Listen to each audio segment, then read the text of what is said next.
যেভাবে লেখা আছে আমি সেভাবেই পড়ছি। আসসালামু আলাইকুম রাসেল ভাই, অনেকদিন পর লিখতে বসলাম। আমি হুমায়রা, ঢাকার মিরপুর থেকে বলছি। আজকের ঘটনাটা একটু অদ্ভুত আমার কাছে মনে হয়। কেন অদ্ভুত বললাম সেটা ব্যাখ্যা করছি। মূলত যতবার এই ঘটনা শেয়ার করব বলে লিখতে নেই, কেন জানি না এক অজানা কারণে আর লেখা হয়ে ওঠে না। অথচ সংগৃহীত বা অন্যের সাথে ঘটে যাওয়া ঘটনা শেয়ার করেছি বহুবার, কিন্তু আমার নিজের সাথে ঘটে যাওয়া এই ঘটনাটা আমি শেয়ার করিনি। যাই হোক, কথা না বাড়িয়ে এবার ঘটনায় চলে যাই। আমরা তখন নতুন বাড়ি করি। সেই বাড়িতে ওঠার কয়েকদিন পর এই ইনসিডেন্টটা আমাদের সাথে ঘটেছিল। আমাদের বাড়ির একটু বর্ণনা দেই। যেখানে আমাদের বাড়ি, তার আশেপাশে কোনো বাড়িঘর ছিল না। খোলা মাঠ দুই দিকে, পেছনে পুকুর আর সামনে একটা হাইওয়ে। বাড়ির পরিবেশটা এত সুন্দর, বিকালে ছাদে উঠে তাকালে চারিদিক শুধু মাঠ। একটু দূরে একটা মেহগনি বাগান, আর তার পাশে কালো পুকুর। এই পুকুরটার নাম কালো পুকুর কেন জানি না, তবে এটুকু জানি ওই পুকুরে অনেক মাছ আছে, কিন্তু কেউ সেই মাছ ধরতে পারে না, কারণ ওখানে প্যারানরমাল কিছু বিষয় আছে। সবার ধারণা ওখানে জিন থাকে। একবার হলো কি, আমাদের ওই দূরের এলাকা থেকে একদল জেলে আসলো। ওরা বলল, আমরা শুনেছি আপনাদের পুকুরে নাকি মাছ ধরা যায় না, আমরা মাছ ধরে দিতে পারবো, তবে শর্ত আছে। মোট মাছের 4 ভাগের 3 ভাগ আমাদের দিতে হবে। যার পুকুর সে ভাবলো মোটেও ধরতে পারি না, যদি 1 ভাগ পাই তাতে অনেক বেশি হয়ে যাবে। সে রাজি হয়ে গেল। এরপর পুকুরে মাছ ধরার প্রস্তুতি নিল জেলেরা। জাল ফেললো। একদিক থেকে অন্যদিকে টেনে নেওয়া হলো জাল, কিন্তু কোনো মাছ ধরা পড়ল না, কিছু মরা ঢেলা মাছ ছাড়া। জেলেরা তো খুব বিরক্ত। কেন এমন হলো? মাছ না পেলে বসাবে কিভাবে? এত কষ্ট করে এতগুলো মানুষ খাটলো, কোনো মাছ না ধরে বাড়ি যাবে, এটা তো হতে পারে না। এই তো মাছ দেখা যাচ্ছে, অথচ জালে উঠছে না। তারা নতুন সিদ্ধান্ত নিল, পাম্প নিয়ে সেচ দেবে। পাম্প আনা হলো সেচ দেওয়ার জন্য। এরপর স্টার্ট হলো। জেলেরা বলা বলি করছিল, এইবার মাছ তুমি না উঠে যাবে কই? পুকুরের সাইজ অনুযায়ী সেচ দিতে বেশি সময় লাগার কথা না, কিন্তু অস্বাভাবিক বেশি সময় লাগছে। পানি কমছে না। যাই হোক, পানি সেচ হচ্ছে। এদিকে রাত হয়ে গেছে। জেলেরা ওখানে চুলা বসিয়ে রান্না করার আয়োজন করলো, আর সবাইকে বলা হলো এত রাতে কেউ মাছ ধরতে নামবে না, যা করে সকাল সকালে করবে।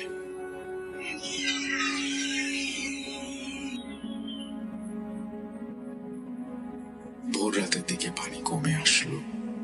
সেচ বন্ধ করে দেয়া হলো। সবাই লাইট মেরে দেখলো প্রচুর মাছ। জেলেরা ভীষণ খুশি। সকালের আলো ফুটলেই তারা মাছ ধরতে নামবে। এদিকে এলাকার লোকজনের ভেতরে ভীষণ একটা কৌতূহল ছিল এই পুকুর নিয়ে।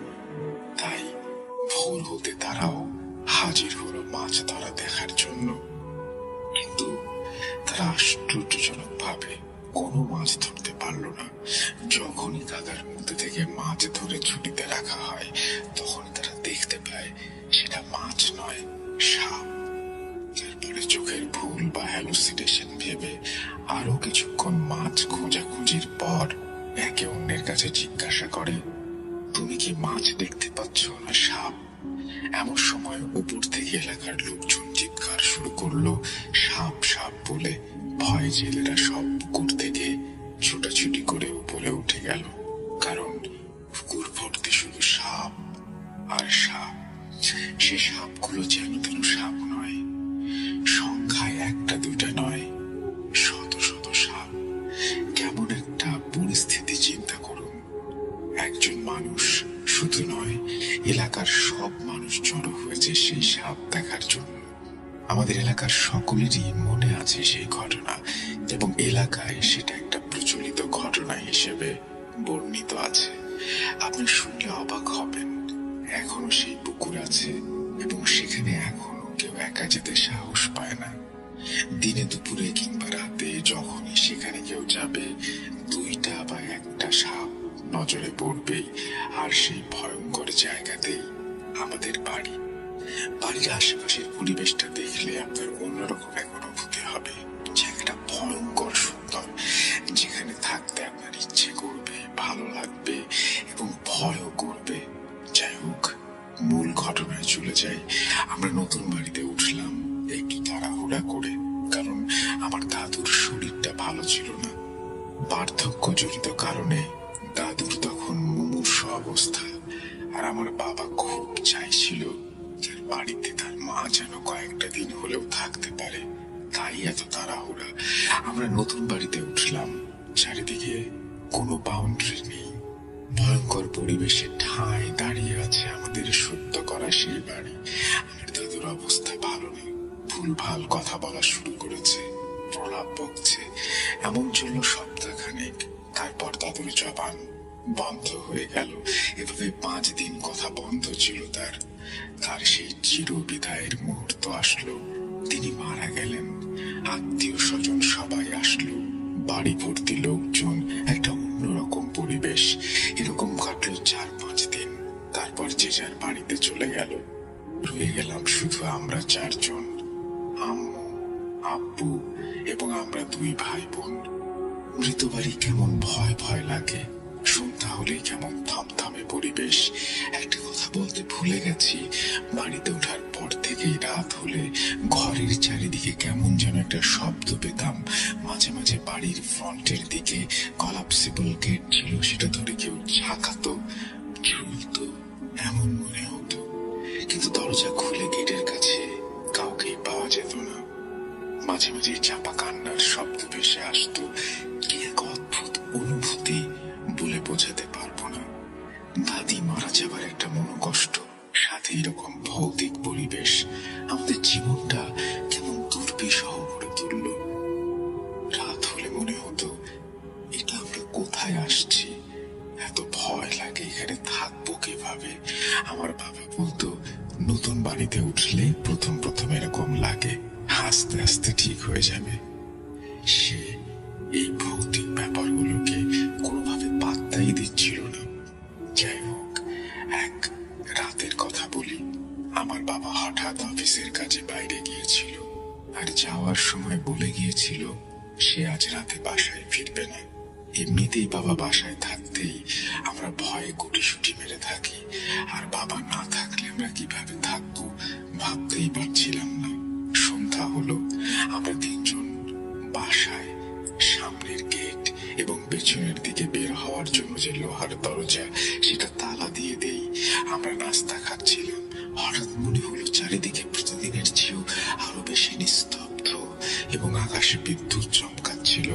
মনে হলো খুব বড় ঝড় আসবে, আর সেই সময় একটু মেঘ দেখলেই বিদ্যুৎ চলে যেত।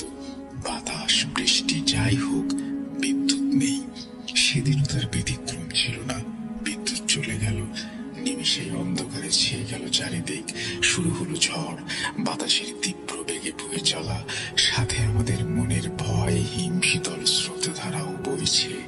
আম্মু আমাদের 2 ভাই বোনকে নিয়ে একটা টিমটিমে চার্জার ল্যাম্প চালিয়ে বসে আছে, আর ঝড় থামার অপেক্ষা করছে। নিশুতি রাত, ভাইয়া আর আম্মু ভয় পাচ্ছে চোর ডাকাতের। হাইওয়ের পাশে আমাদের বাড়ি, কিন্তু কেমন যেন শুনশান পরিবেশ। আমি ভয় পাচ্ছি অতি প্রাকৃত কিছুর। বাতাসের ঝাপটা কিছুটা কমে আসলো, কিন্তু তার সাথে নতুন সংযোজন হলো বৃষ্টি। বৃষ্টি পড়তে শুরু করলো, ঝুমঝুম ঝুমঝুম মুখে বৃষ্টি। কি এক ভয়ঙ্কর অনুভূতি! এখনো লিখতে গিয়ে গা শিউরে ওঠে। টানা বৃষ্টি বয়ে যাচ্ছে, আমরা এক অজানা ভয়ের মধ্যে সময় পার করছি। আর তখনই ঘটলো সেই ঘটনা। হঠাৎই একটা ঝনঝন শব্দে কি যেন আমাদের গেট ধরে ঝাঁকাচ্ছে। ভয়ে আমরা 3 জন পাথর হয়ে গেছি, চুপ করে আছি, কেউ কথা বলছি না। একটা শব্দ হয়েই যাচ্ছে। কিছুক্ষণ পর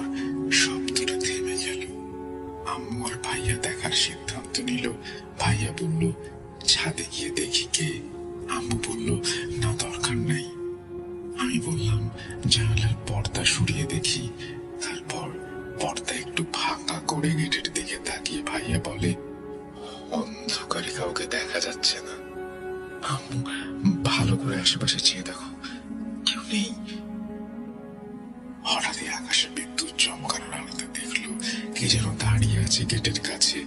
ছোট কিছুটা বামন আকৃতির একজন বুড়ো মহিলা, যার পরনে ছাই বা ময়লাটে একটা সাদা শাড়ি, মাথায় বড় করে একটা ঘোমটা টানা।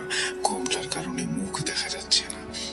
জানলা থেকে একটু সরে আসলো সে এবং বলল, মা। একটা বুড়ো মহিলা দাঁড়িয়ে আছে।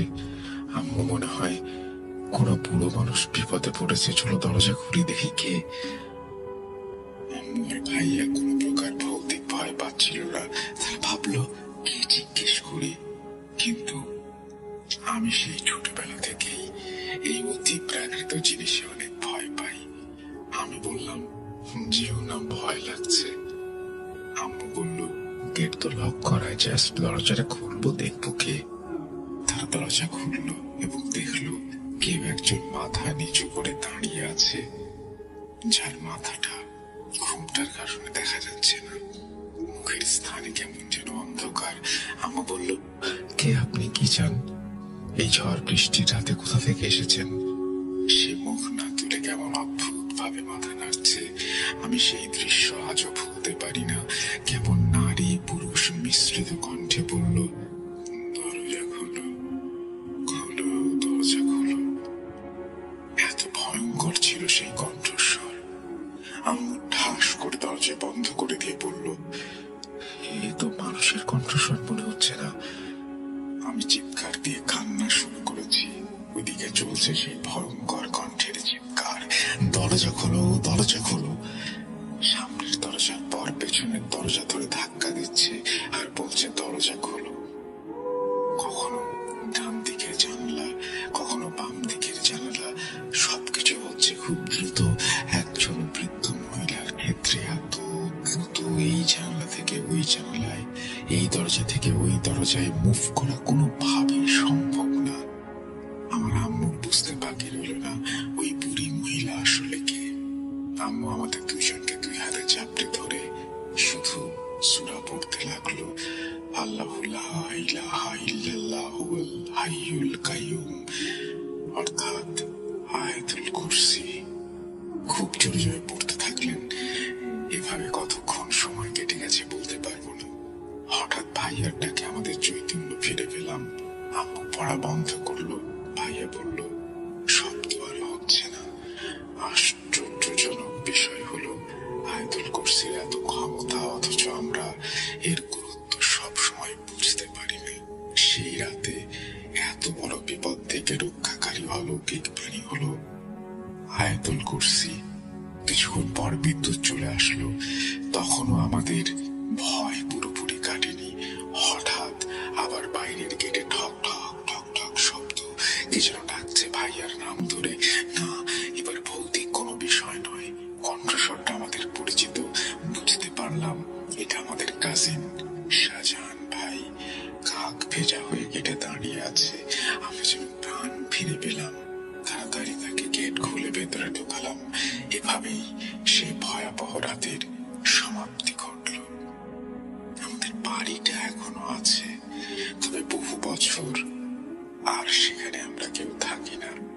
বাড়িটাও এখন আর একতলা নেই, এখন ভাড়া দেয়া হয়েছে নিচতলায়। আমরা যখন যাই তখন দোতলায় থাকি। দোতলাটা সবসময় তালা বন্ধ থাকে। আপনি যখন আমাদের এলাকায় আসবেন, নিমন্ত্রণ রইল সেই ভয়ঙ্কর সুন্দর মেহগনি গাছে ঘেরা বাড়িতে। আমি জানি না মানুষ কেন বলে জিন ভূতে বিশ্বাস করে না। আমরা যদি মুসলিম হই তাহলে তো কোরআনে উল্লেখ আছে জিন জাতির কথা। সেই রাতে যদি অবিশ্বাসী লোকগুলোর কোনো একজন থাকতো, বুঝতে পারতো ভয় কাকে বলে আর পৃথিবীতে জিন ভূত আছে কিনা। রাব্বি মাঝে মাঝে বলে, সমাজের কিছু সংখ্যক মানুষ জিন ভূত বিশ্বাস করি না, কিন্তু অন্ধকারে সিঁড়ি দিয়ে নামার সময় কিংবা অন্ধকার রুমের ভেতরে ভয় পাই। যদি তারা এগুলো বিশ্বাসই না করে তাহলে তাদের কিসের ভয়? তো এই ছিল ঘটনা রাসেল ভাই। যারা জিন ভূতে বিশ্বাস করেন তাদের ভৌতিক শুভেচ্ছা। ভূত.com দীর্ঘজীবী হোক। আল্লাহ হাফিজ। এই বলে হুমায়রা তার ঘটনা শেষ করেছেন। Thank you very much. একটা চমৎকার ঘটনা পড়লাম এবং আশা করছি ঈদের এই দিনটায়, মানে ঈদের শুরুর এই সময়টায় আপনাদের আজকের এই ঘটনাটা অনেক বেশি ভালো লাগবে। আপনারা ঘটনা পাঠান আমাদের ইমেল অ্যাড্রেস rasil.gmail.com। আপনাদের সাথে সবসময় আছি। এরকম দারুণ দারুণ ঘটনা নিয়ে বারবার ফিরে আসতে চাই, আর সেই কারণেই আপনাদের সহযোগিতা দরকার। সঙ্গে থাকুন, আমরা চলে যাব পরবর্তী